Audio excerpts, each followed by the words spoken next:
Hi there, beautiful souls. Thank you and welcome for watching this video. I'm Gabrielle, retired medium in Germany, and I like to share some of my otherworldly experiences and insights. So this is a little bit more about sacred geometry and portals.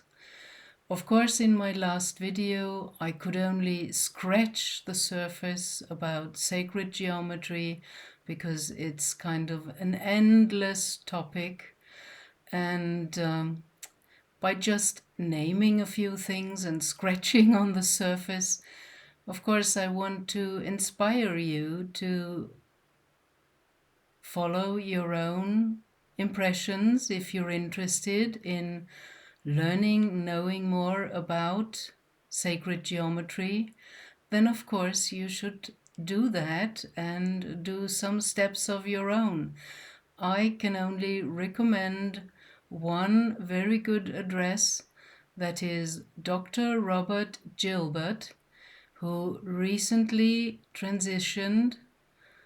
Sorry for that, because I kind of miss him. He was such a humble and gentle man, and he had such an immense knowledge about sacred geometry, the secret teachings of the Rosicrucians, and all this kind of interesting stuff. And he always transmitted his knowledge very neutrally, and I just loved this guy. So maybe we can send him our love and appreciation for his wonderful work he did while being on this side of the veil. He's certainly very busy on the other side as well, because I always felt him like a great spirit and a very kind soul. So, all my blessings and love go to Dr. Robert Gilbert. If you want to know more about sacred geometry, look up his videos and what he shared about the knowledge he gained.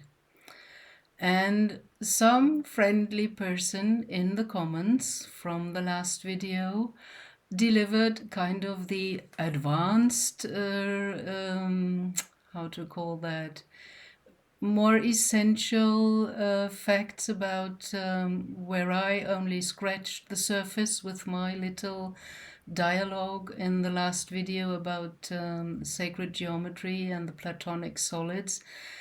I was more about the connection that the whole universe is built in sacred geometry, that the smallest kind of building block is the tetrahedron, which you find in all other Platonic solids and in nature.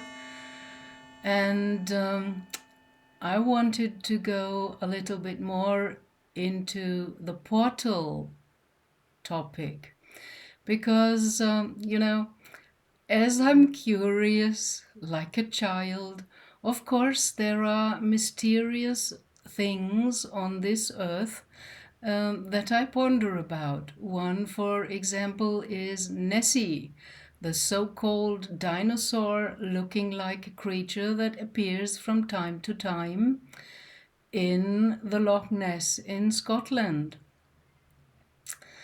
And as I was curious about that, I really once asked my guides, and they said, of course, it is a portal phenomenon. Because you think portals open in your time when you are here on Earth, maybe now, at certain locations in 2025, but they also open kind of on the other side. And if they are portals leading to different timelines on your same planet, well, a portal is not a one-way street, as you can go in astrally or extend your consciousness and have a look around what's on the other end. But as I mentioned, you should not do that if you don't know how to come back. Because in some of the portals, a lot of people and stuff like ships and airplanes vanish because they don't know how to come back.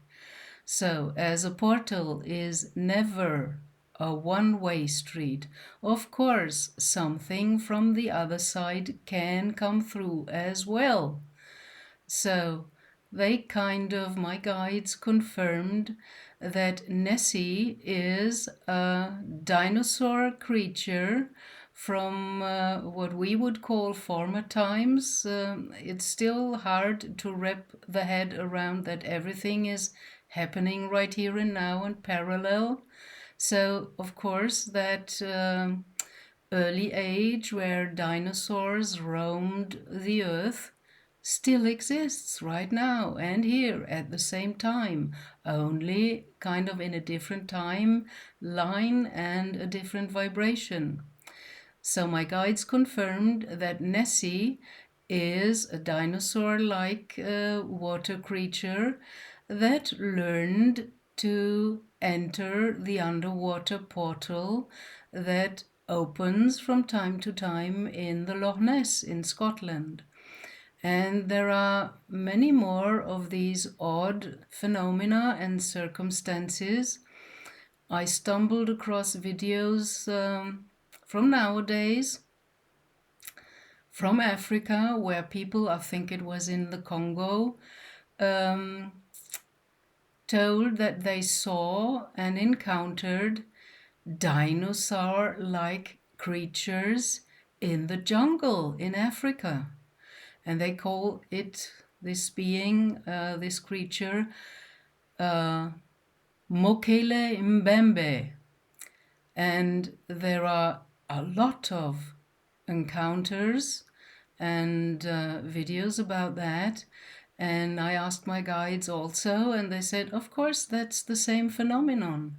That's a dinosaur entering a portal from the other side, so to speak, and landing in our kind of realm, reality, or world, or whatever you want to call this, where we're right in here and now.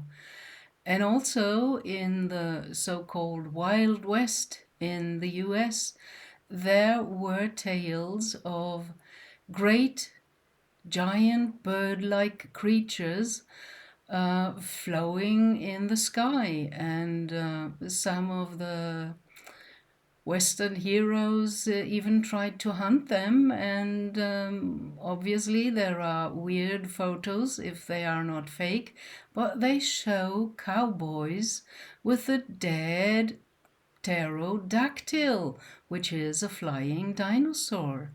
And I think that's the same effect that a dinosaur from other regions and timelines and times entered a portal in the air, because you can have portals opening in the air, on the ground, and underwater.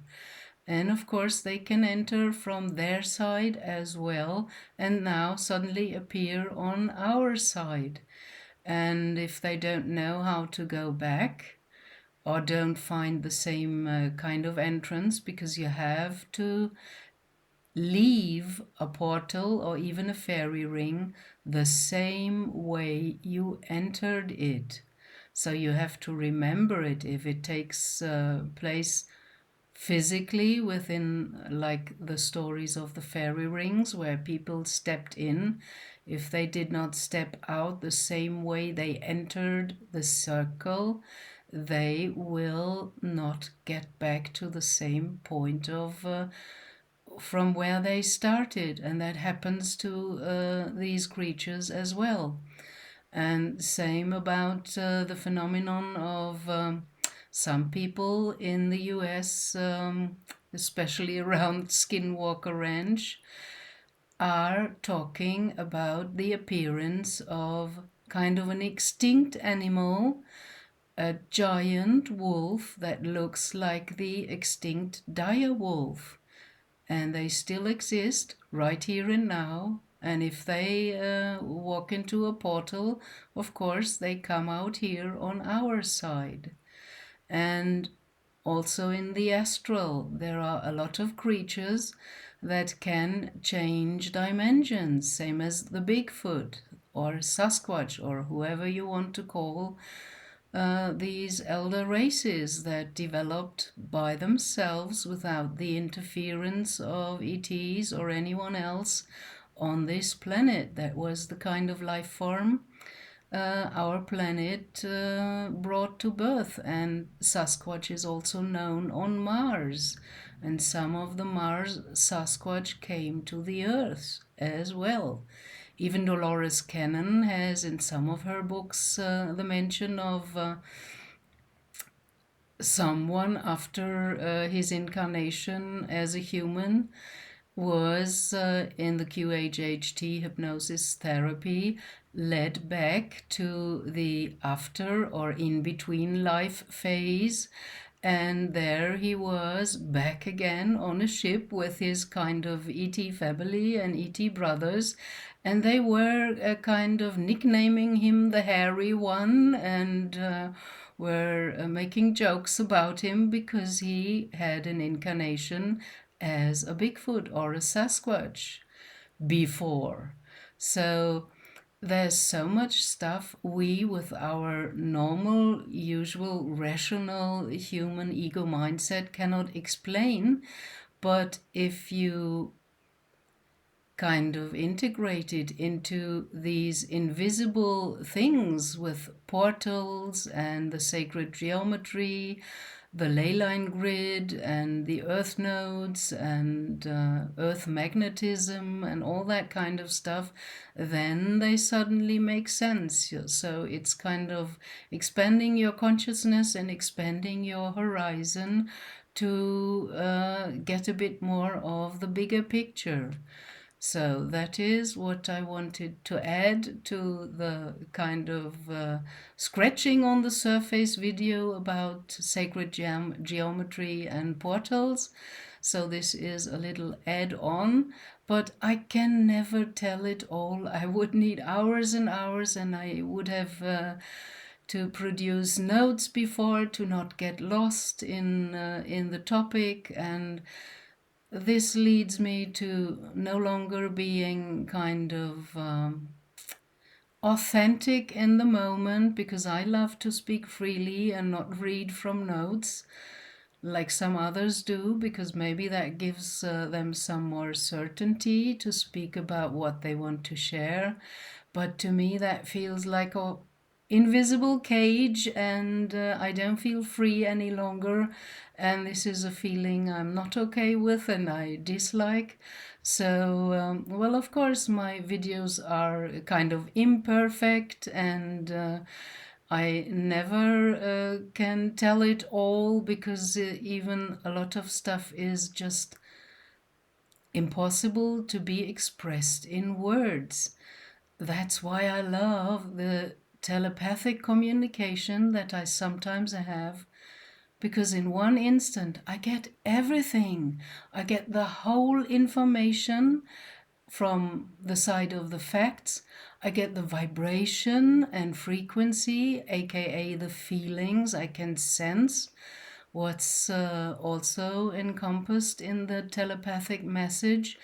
And I get visuals, the image, and everything, If you talk about that, you need a lot of time, you need a lot of air, a lot of words, and suddenly it's half an hour, while you get it in a nanosecond, and it's all together, united, the whole information.